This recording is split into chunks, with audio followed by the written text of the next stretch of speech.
یہ تو آشکار ہے کہ ڈاکٹر مصدق کی طرح عمران خان بھی واشنگٹن کی آنکھوں میں کانٹا بن کے کھٹک رہا ہے، اس لیے کہ اعلی کار بننے اور فوجی اڈے دینے سے اس نے انکار کر دیا تھا۔ کیا اسے منظر سے ہٹانے کا فیصلہ کر لیا گیا ہے؟ ماڈل ٹاؤن سانحے میں ملوث رانا ثناء اللہ کہہ سکتے ہیں کہ خان نے کہانی گڑھی ہے۔ سچائی یہ ہے کہ پاکستانی تاریخ ایسے واقعات سے بھری پڑی ہے۔ ذوالفقار علی بھٹو کا معاملہ الگ ہے۔ تاریخ کے سنجیدہ طلباء کو لیاقت علی خان کے بارے میں پورا یقین ہے کہ انہیں امریکیوں نے قتل کرایا۔ جرم واضح تھا کہ رضا شاہ کبیر کو دھکیل کر تیل کی صنعت کو قومیانے والے ایرانی وزیر اعظم مصدق کے خلاف CIA کے منصوبے میں شرکت سے انہوں نے انکار کر دیا تھا۔ ایرانی عوام کھڑ ٹھونک کر مصدق کے ساتھ کھڑے تھے۔ ایران کے طول و عرض میں خودداری کی ایک ایسی تحریک برپا تھی جیسے کہ ان دنوں پاکستان میں۔ سچ پوچھئے تو مصدق کی مقبولیت عمران خان سے بھی زیادہ ہے۔ رضا شاہ کبیر ملک چھوڑ کر بھاگ نکلے تھے۔ امریکہ نے طے کر لیا کہ مصدق کو راستے سے ہٹایا جائے۔ غلطی لیاقت علی خان سے یہ ہوئی کہ معاملے کو علم نشر کرنے کے بجائے خاموش رہے۔ افغانستان سے لائے گئے کرائے کے قاتل سید اکبر نے ان پر گولی چلائی۔ تعجب خیز یہ ہے کہ قاتل بھی فوراً ہی قتل کر دیا گیا۔ اس سے بھی بڑا لطیفہ یہ ہے کہ لیاقت علی خان کی شہادت کے 60-65 برس بعد تک قاتل سید اکبر کی بیوہ ایبٹ آباد میں مقیم رہیں اور حکومت پاکستان کی طرف سے انہیں پنشن دی جاتی رہی۔ کس لیے؟ لیاقت علی خان کے قتل کی تفتیش کیوں نہ ہو سکی؟ سامنے کی بات یہ ہے کہ امریکی دباؤ پر، جیسا کہ جنرل محمد ضیاء الحق اور محترمہ بینظیر بھٹو کے باب میں 17 اگست 1988 کا حادثہ رونما ہونے کے چند ماہ بعد یہ ناچیز ان کے وزیر داخلہ اسلم خٹک سے ملا۔ اسلم خٹک پاکستان کا نام تجویز کرنے والے چودھری رحمت علی کے ہم جماعت ہیں۔ اس خاندان میں عمریں بہت لمبی ہوتی ہیں۔ اسلم خٹک کی عمر 90 برس تھی۔ بھنویں آنکھوں پر جھک آئی تھیں مگر ذہن بیدار۔ جی ہاں، انہوں نے کہا کوئی بھی اچھا تھانے دار 2 ہفتوں میں قاتلوں تک پہنچا سکتا ہے۔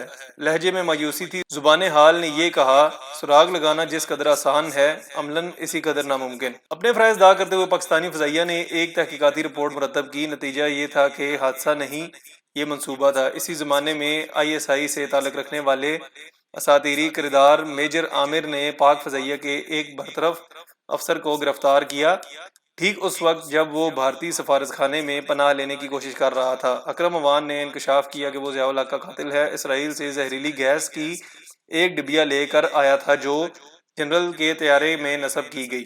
اس سے پہلے یہی ڈبیا جنرل کی کار میں لگانے کی کوشش کی گئی تھی۔ اس آدمی پر مقدمہ چلا اور برسوں وہ راولپنڈی کی اڈیالہ جیل میں پڑا رہا، پھر وہ رہا کر دیا گیا اور معلوم نہیں کہ اب کہاں ہے۔ جب یہ کہانی میں نے اخبار کے لیے لکھی تو اڈیالہ جیل سے اس کا ایک خط موصول ہوا جس میں کہا گیا تھا کہ میجر نے کہانی گڑھی اور فوجی عدالت نے مان لی۔ تفصیلات میجر صاحب خود بتا سکتے ہیں، جو ماشاءاللہ زندہ سلامت ہیں اور جن کی غیر معمولی یادداشت اسی شان و شوکت سے برقرار ہے۔ اقتدار سے دستبردار ہونے کے بعد غلام اسحاق خان پشاور چلے گئے۔ اپنے خالہ زاد بھائی سینیٹر طارق چودھری کے ساتھ میں کئی بار ان کی خدمت میں حاضر ہوا۔ جب بھی اس موضوع پر بات کرنے کی کوشش کی وہ ٹال گئے۔ ایک بار جب میں نے بہت اصرار کیا تو انہوں نے کہا ایوان صدر کی نہیں، یہ ISI اور پاک فوج پاکستان کی ذمہ داری تھی۔ ISI کے سربراہ جنرل حمید گل سے 1990 سے ربع صدی تک ملاقات رہی۔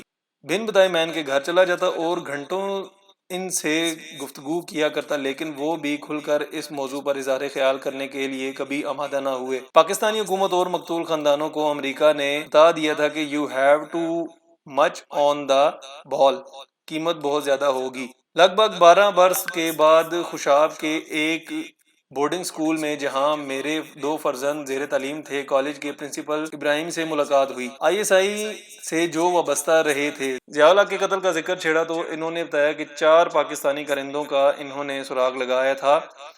ان میں سے 2 بہاولپور اور 2 راولپنڈی کے چکلالہ ایئر بیس پر تعینات تھے۔ یہ سب کے سب بہاری تھے۔ میرے لیے ہرگز یہ کوئی انکشاف نہ تھا، اس لیے کہ جنرل اختر عبد الرحمن کے ذہین و فطین فرزند ہارون اختر بہت پہلے مجھے اس بارے میں بتا چکے تھے۔ 17 اگست کے حادثے میں ممتاز فوجی افسروں کے علاوہ امریکی سفیر رافیل بھی ہلاک ہوئے تھے۔ امریکی قوانین کے مطابق تفتیش لازم تھی۔ ایک امریکی عدالت میں اسلام آباد میں متعین امریکی سفیر رابرٹ اوکلے سے عدم تفتیش کے بارے میں پوچھا گیا کہ اس قانون پر عمل درآمد کیوں نہ ہوا تو ان کا جواب یہ تھا It don't occur to me، مجھے خیال ہی نہ آیا۔